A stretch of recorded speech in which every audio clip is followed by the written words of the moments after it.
ಬೆಲೆ ಏರಿಕೆ ಬಿಸಿ ನಮ್ಮಲ್ಲಿ ನೋಡ್ತಾ ಇದ್ದೀರಿ. ಈಗಾಗಲೇ ಇತಿಹಾಸದಲ್ಲಿ, ಕರ್ನಾಟಕದ ಇತಿಹಾಸದಲ್ಲಿ 20 ತಿಂಗಳಲ್ಲಿ ಇಷ್ಟೊಂದು ಬೆಲೆ ಏರಿಕೆ ಮಾಡಿದಂತ ಯಾರಾದರೂ ಧೀಮಂತ ಮುಖ್ಯಮಂತ್ರಿ ಇದ್ರೆ ಅದು ಓನ್ಲಿ ಒನ್ ಸಿದ್ದರಾಮಯ್ಯನವರು, ಮೂಡಾ ಸಿದ್ದರಾಮಯ್ಯನವರು. ಓನ್ಲಿ ಒನ್ ಮೂಡಾ ಸಿದ್ದರಾಮಯ್ಯನವರು. ಅಷ್ಟು ಬೆಲೆ ಏರಿಕೆಯನ್ನು ಮಾಡಿದ್ದಾರೆ. ಆಸ್ತಿ ನೋಂದಾವಣೆ ನಾವಿದ್ದಾಗ ನಾನು ಕಡಿಮೆ ಮಾಡಿದೆ 10%.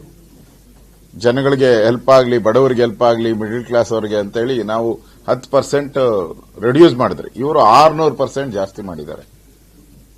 ಆಸ್ತಿಯ ಗೈಡ್ಲೈನ್ಸ್ ಅದನ್ನು ಜಾಸ್ತಿ ಮಾಡಿದ್ರು, ಯಾಕಂದ್ರೆ ಸ್ಟಾಂಪ್ ಡ್ಯೂಟಿ ಜಾಸ್ತಿ ಬರ್ತೈತೆ ಅಂತ. ವಿದ್ಯುತ್ ಶುಲ್ಕ ಜಾಸ್ತಿ ಆಯಿತು, ಹಾಲು ಮೊಸರು ಜಾಸ್ತಿ ಆಯಿತು, ಪ್ರಯಾಣಿಕರ ಬಸ್ ದರ 15% ಜಾಸ್ತಿ ಆಯಿತು, ಮದ್ಯದ ದರ ಹೋಗ್ತಾನೆ ಇದೆ, ಮದ್ಯದ ದರ ಏರಿಕೆ ಆಗ್ತಾನೆ ಇದೆ, ಮದ್ಯದ ದರ, ಮೆಟ್ರೋ ದರ ಏರಿಕೆ ಆಯಿತು, ಸರ್ಕಾರಿ ಕಾಲೇಜುಗಳ ಪ್ರವೇಶ ಶುಲ್ಕ 10% ಜಾಸ್ತಿ ಆಯಿತು, ಬಿತ್ತನೆ ಬೀಜಗಳು 60% ಜಾಸ್ತಿ, ಎಲೆಕ್ಟ್ರಾನಿಕ್ ವಾಹನಗಳ ತೆರಿಗೆ ಕಡಿಮೆ ಇತ್ತು, ಅದಕ್ಕೆ 10% ಜಾಸ್ತಿ ಮಾಡಿದ್ರು. ಬಿಯರ್ ದರ 60% ಜಾಸ್ತಿ, ಪೆಟ್ರೋಲ್ ಡೀಸೆಲ್ ಮತ್ತೆ ಜಾಸ್ತಿ, ಕಾವೇರಿ ಕುಡಿಯುವ ನೀರು ಕಾಯ್ತಾ ಇದೆ ನೆಕ್ಸ್ಟ್ ಇದಕ್ಕೆ, ಅದನ್ನು ಜಾಸ್ತಿ. ಈಗ ಕಸ, ಪುಣ್ಯಾತ್ಮ ಈ ಡಿ.ಕೆ. ಶಿವಕುಮಾರ್ ಮತ್ತು ಈ ಸಿದ್ದರಾಮಯ್ಯ ಕಸದಿಂದ ರಸ ತೆಗೆಯುವಂಥದ್ದು ಕಂಡಿಡಿದವರು ಇವರೊಬ್ಬರೇ. ಇಷ್ಟು ದಿನದಿಂದ ಕಸ ಅಂತ ಅದನ್ನೆಲ್ಲ ಬಿಸಾಕ್ಬಿಡ್ತಾ ಇದ್ರು. ಈ ಮನುಷ್ಯರು ಇವರಿಬ್ಬರು ಬಂದ ಮೇಲೆ ಕಸದಿಂದ ರಸ ತೆಗೆದು ಅದರಲ್ಲಿ ದುಡ್ಡು ಹೊಡೆಯೋದು, ಅದರಲ್ಲಿ ಕೋಟಿ ಕೋಟಿ ಲೂಟಿ. ಈಗ ಪ್ರತಿ ಮನೆಗೂ ಕೂಡ ಏನು ಗಾರ್ಬೇಜ್ ಸೆಸ್ ಇತ್ತು ಅದು ಡಬಲ್ ಮಾಡಿದ್ದಾರೆ. ಈಗ ಈ ಹೋಟೆಲ್ಗಳು ಅಂತೂ ಇನ್ನೂ ಜಾಸ್ತಿ ಆಗ್ಬಿಟ್ಟಿದೆ, ಅದು 3 ಪಟ್ಟು ಜಾಸ್ತಿ ಆಗಿದೆ. ಎಜುಕೇಶನಲ್ ಇನ್ಸ್ಟಿಟ್ಯೂಷನ್ ಖಾಲಿ ಇರೋದು ಗ್ರೌಂಡ್ ಖಾಲಿ ಇರೋ ಗ್ರೌಂಡ್ಗೂ ಕಸ, ಖಾಲಿ ಗ್ರೌಂಡ್ ಇದ್ರೆ ನಿಮ್ದು ಅದಕ್ಕೂ ಕಸ, ಖಾಲಿ ಸೈಟ್ ಇದ್ರೆ ಅದರಲ್ಲೂ ಕಸ, ಅದಕ್ಕೂ ಕಸ ಬೀಳ್ತೈತೋ ಇಲ್ಲೋ ಗೊತ್ತಿಲ್ಲ, ನಮಗೆ ಮಾಮೂಲಿ ಕೊಟ್ಬಿಡಿ. ನೀವು ಕಸ ಬಿದ್ರು ಸರಿ, ಬೀಳ್ದಿದ್ರು ಸರಿ. ಈಗೇನೋ ಮನೆಯೊಳಗೇನೋ ಕಸ ಬರುತ್ತೆ, ಎತ್ಕೊಂಬಂದು ಎಲ್ಲ ನಾವು ಕಾರ್ಪೊರೇಷನ್ ವ್ಯಾನ್ಗಳಿಗೆ ಕೊಡ್ತೀರಿ, ನಾವು ಆಟೋಗಳಿಗೆ ಕೊಡ್ತೀರಿ. ಈ ಖಾಲಿ ಸೈಟಲ್ಲಿ ಯಾರು ತಂದು ಕೊಡ್ತಾರೆ? ಯಾರು ತಂದು ಕೊಡ್ತಾರೆ? ದಿನನಿತ್ಯ ವರ್ಷಕ್ಕೊಂದ್ಸರಿ ಏನೋ ತೆಕ್ಕೊಂಡು ಹೋಗ್ಬೋದು ಅಷ್ಟೇ. ಅದು ಯಾರಾದ್ರೂ ಬಿಸಾಕಿದ್ರೆ ಅದಕ್ಕೂ ಸೆಸ್ಸು.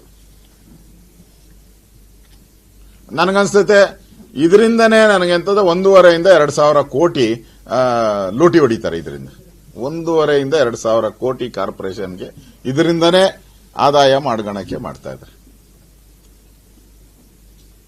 ಕಸದಿಂದ.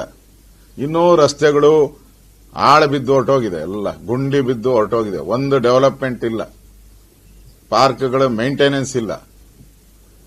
ಮೊನ್ನೆ ಸಿದ್ದರಾಮಯ್ಯ ಬಡ್ಜೆಟ್ ಅಲ್ಲಿ ನಾವೆಲ್ಲ ಬೆಂಗಳೂರು MLAಗಳು ಖುಷಿ ಎಲ್ಲರೂ 7,000 ಕೋಟಿ ಕೊಟ್ಬಿಟ್ಟವ್ರೆ ಅಂತ. 7,000 ಕೋಟಿ. ನಾನು ನಿನ್ನೆ ಕಮಿಷನರ್ಗೆ ಫೋನ್ ಮಾಡಿದ್ದೆ, ಏನಪ್ಪಾ ಅದರದ್ದು ಪ್ರೋಗ್ರಾಮ್ ಕೊಡು, ಯಾವ್ಯಾವ ಕಾನ್ಸ್ಟಿಟ್ಯೂನ್ಸಿಗೆ ಎಷ್ಟೆಷ್ಟು ಅಂದೆ. ಮಾಧ್ಯಮದಲ್ಲೇನು ಅವತ್ತು ನಾನು ನೋಡಿದೆ, ಮಾಧ್ಯಮದಲ್ಲಿ ಎಲೆಕ್ಟ್ರಾನಿಕ್ ಮಾಧ್ಯಮದಲ್ಲೂ ಕೂಡ, ಪ್ರಿಂಟ್ ಮಾಧ್ಯಮದಲ್ಲೂ ಬರಪೂರ ಬಳುವಳಿ, ಬರ ಅಲ್ಲ, ಬರಪೂರ ಬಳುವಳಿ.